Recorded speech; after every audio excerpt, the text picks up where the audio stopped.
Between a rock and a hard place. Does that sound familiar? I'm sure it does, especially over the past, year and a bit, being in lockdowns and, all the fun and excitement that comes with that, right?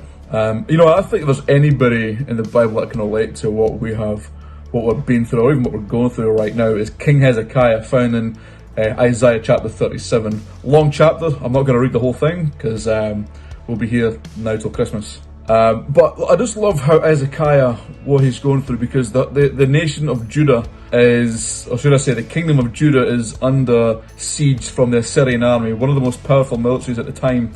Basically, whatever they set eyes on, they conquered. They were just unstoppable. And of course, the crosshairs were now on the kingdom of Judah.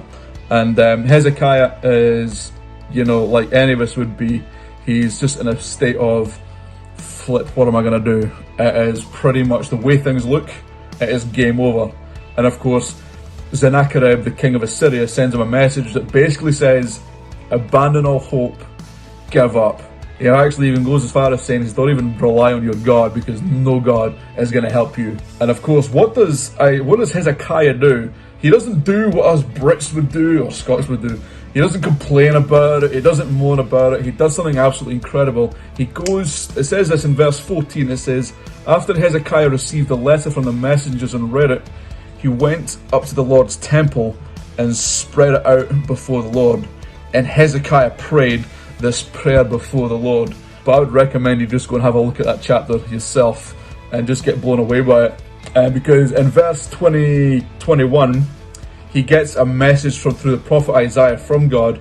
Says this, because you prayed about King Sennacherib of Assyria.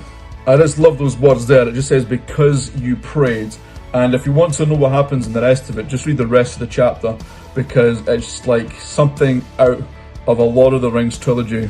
Because what God does, not only does God deal with his problem, but God actually brings blessing into not only his own life, but in the life of the kingdom of Judah. So everybody under his rule became blessed because of him, all because he prayed.